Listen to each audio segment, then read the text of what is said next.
Srimad Bhagavatam, Canto 1, Chapter 4, Text 2, Translation and Commentary by His Divine Grace A.C. Bhaktivedanta Swami Prabhupada.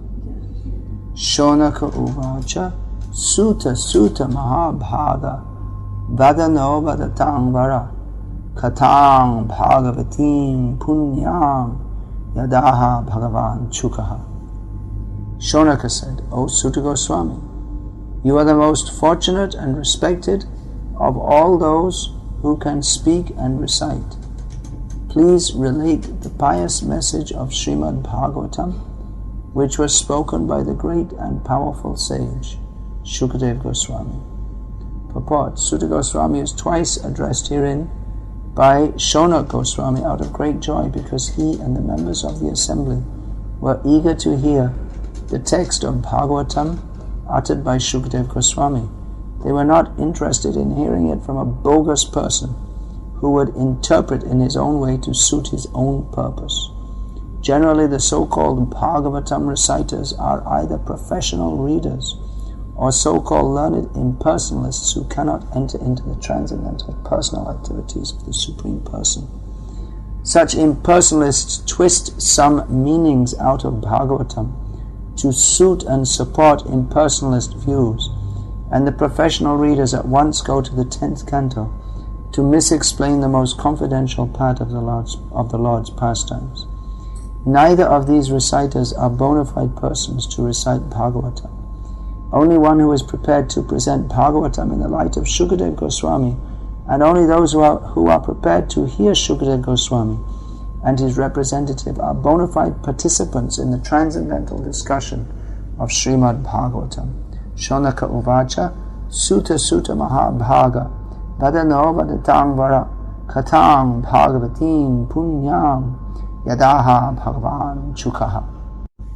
It may seem astonishing or improbable to us that impersonalists comment on the Srimad Bhagavatam, because we're used to hearing it from Srila Prabhupada. So why would they want to go to the Bhagavatam, which is clearly describing the Supreme Personality of Godhead, Lord Sri Krishna? But nevertheless, it is a fact which Prabhupada therefore addresses repeatedly, especially in this first canto of Bhagavatam. The Bhagavatam has to be heard from devotees, persons with full faith in the Supreme Personality of Godhead, Krishna, who is fully dedicated to worshipping Krishna in pure devotional service, who is not an impersonalist. So in reading this, I was thinking of last night how I was trying to do a systematic, progressive overview of what is philosophy, coming to the point of Krishna. But as it happened, I suddenly got cut out and we had to skip much of the last part. Maybe that was Krishna's arrangement also. We see that there was, in the questions, at the end, there was some polite protest at Krishna being, or the ultimate supreme being Krishna, the Supreme Person.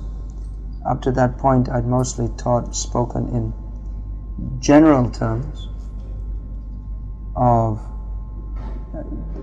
the search for the absolute truth. But that absolute truth is Krishna. Satyam Param Dhimahi. He is the supreme truth who is to be meditated upon. That impersonalists do not like to accept. It's not just a matter of philosophy. It's not just a matter of philosophical understanding that they cannot understand. Intellectually they're capable of doing so, but emotionally they're not capable of doing so because they're envious of Krishna. That's why so many big philosophers, they don't understand Krishna. or they protest against Krishna being the Supreme Personality of God, because ultimately they are envious. Buddhism is prominent in this country, and it's also quite prominent in Nepal, due to mostly the Tibetans. Nepalis, I think they're not, among the native Nepali people, some of them are Buddhists, but the prominent, like the Gorkhas, and they're all Hindus, isn't it? Gorkhas are the main caste, isn't it? And then there's the Brahmins, and they're all Hindus. But anyway, Buddhism appears to be a very gentle and good religion. Ahimsa parama dharma. Lord Buddha says that the supreme dharma is non-violence. That's why I was surprised yesterday when you told me that how far they've strayed away from the Buddha's injunction when the case against the Asanti Asok was made, that the proof that they're not real Buddhists is that they're vegetarians. But they were, actually they were very aggressive against what we could call the government-sponsored monks, in pointing out that what goes on as Buddhism in this country is not Buddhism, not least because they're all meat eaters.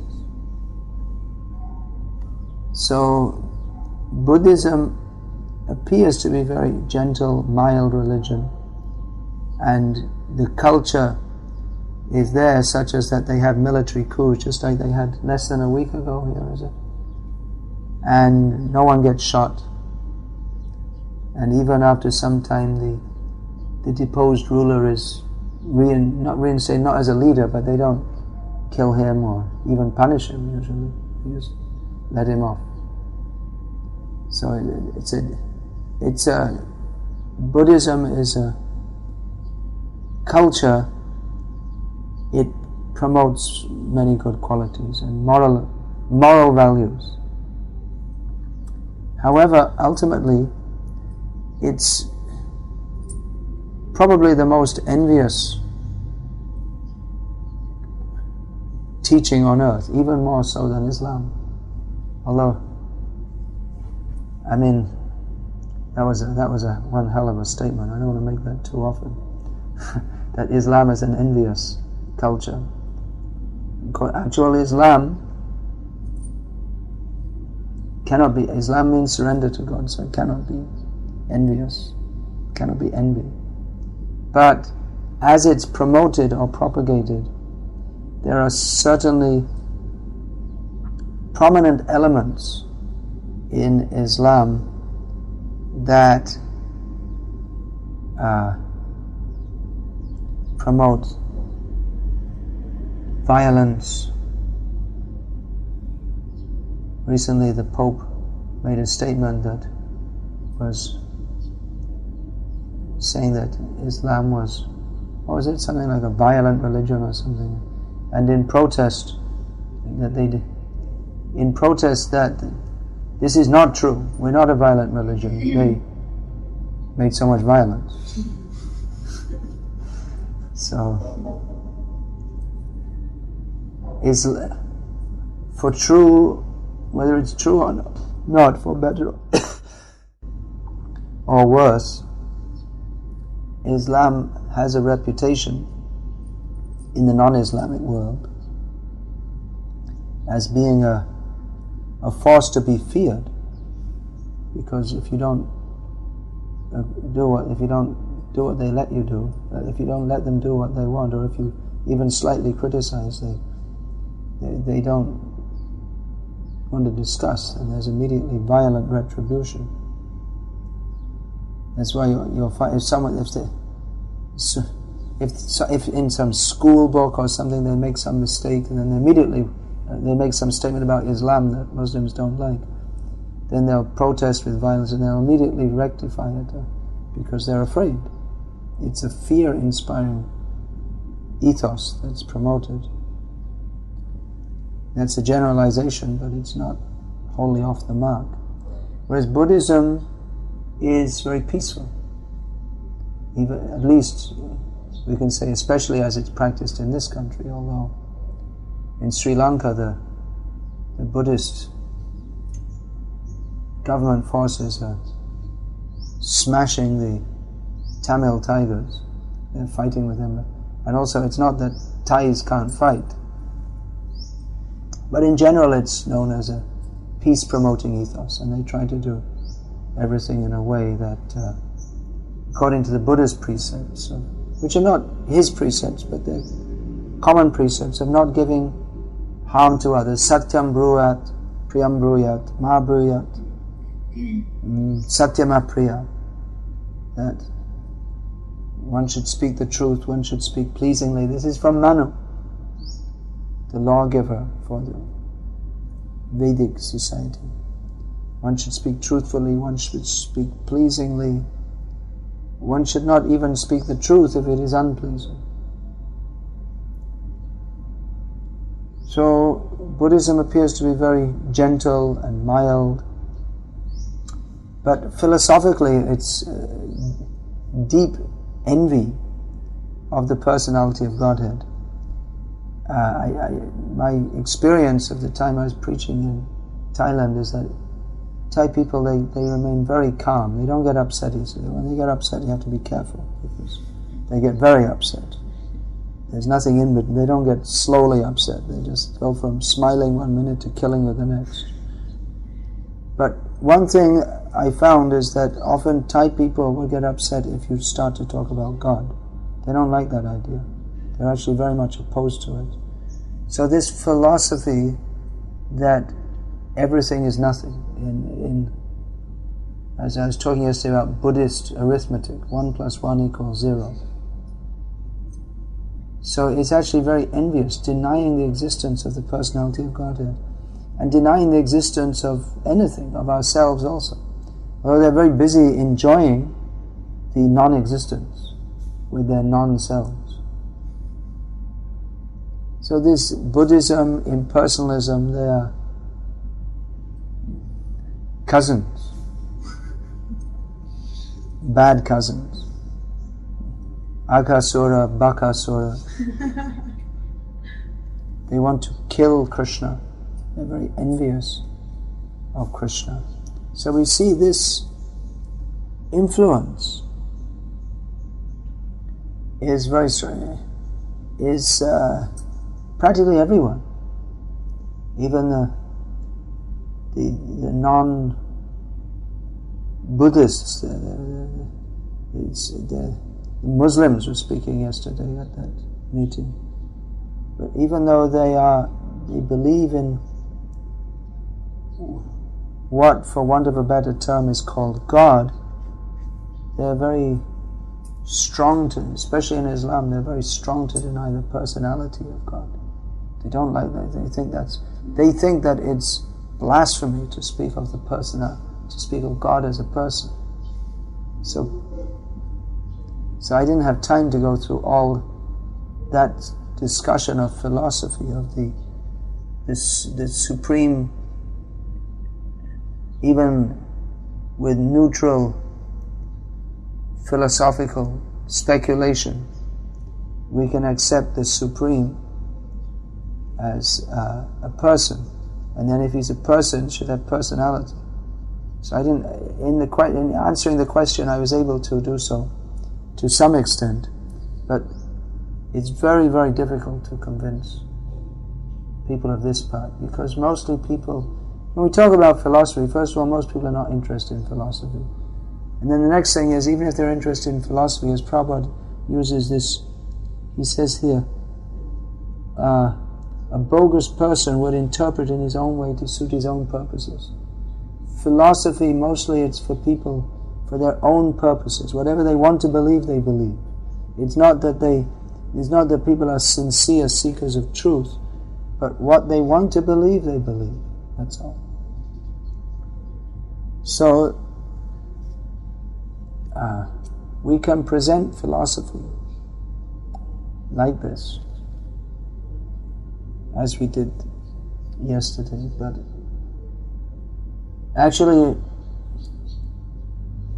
the basic principles of religion, mercy, truth, cleanliness and austerity, which are upheld by no meat eating, no gambling, no intoxication, no illicit sex.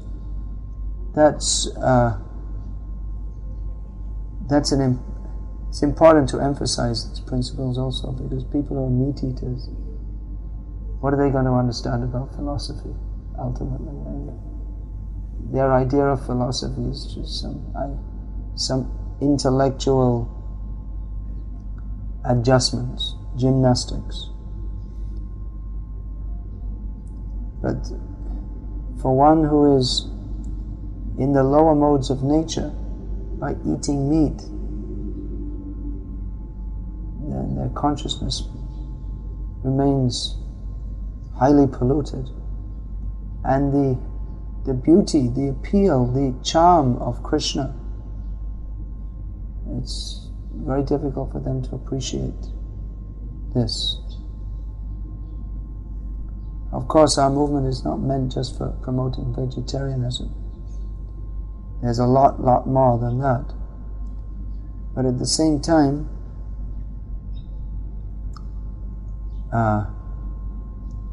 it is important, we should impress upon people that as long as this is a sinful activity.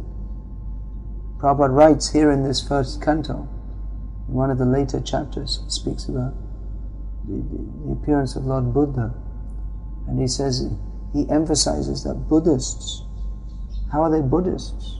They should stop animal killing.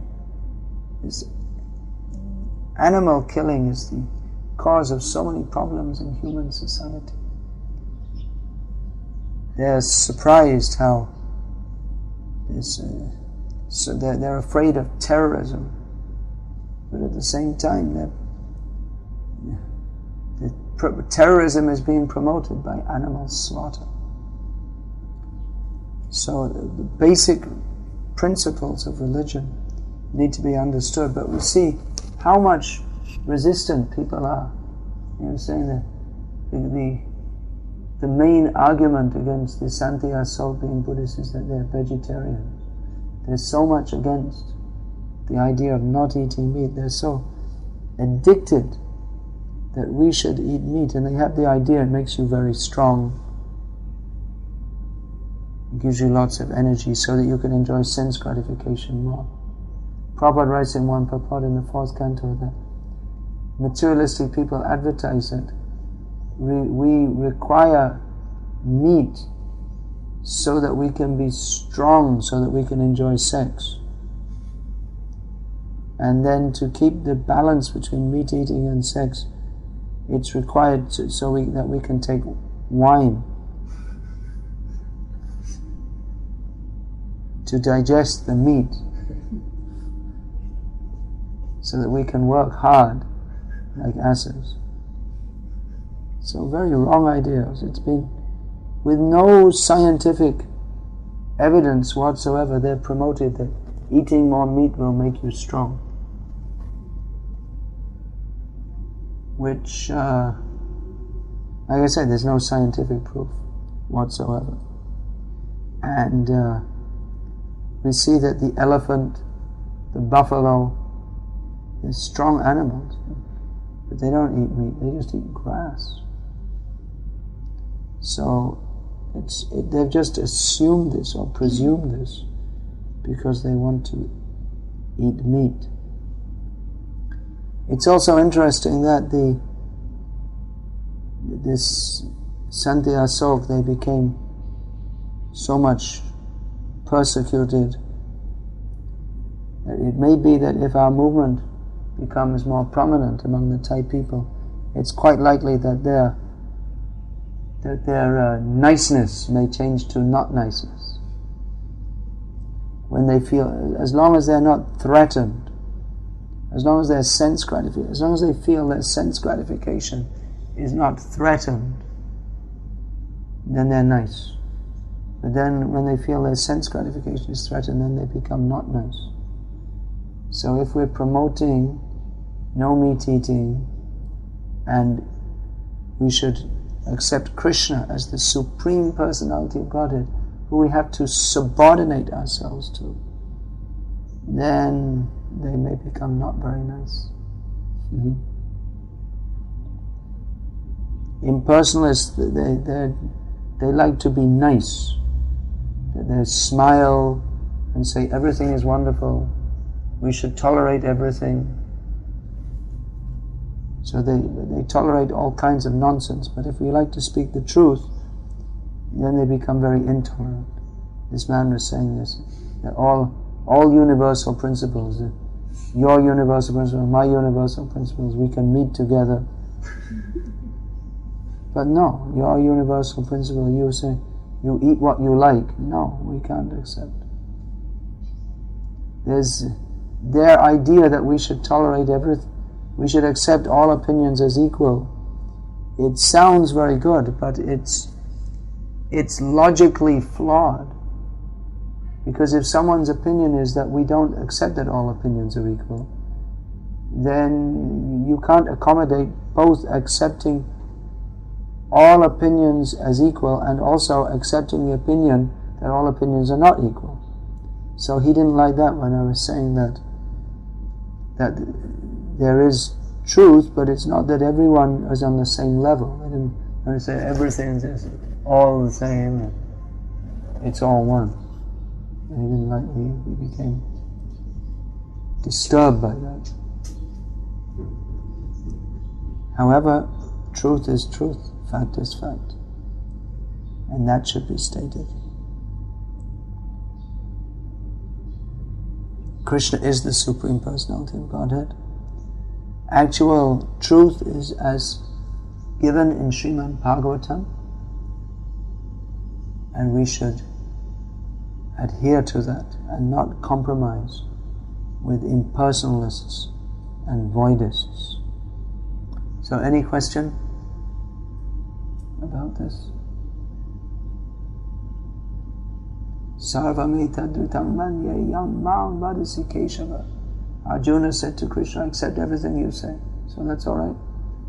You accept everything I say. Why? I'm not Krishna. But if I speak as Krishna speaks, then we should accept it, that's all. And if I don't speak as Krishna speaks, then kick me in the face and throw me over the balcony. But I have no intention of doing that. So you need not resort to such uncultured methods. Any question? No, you're all convinced? Is it? Alright.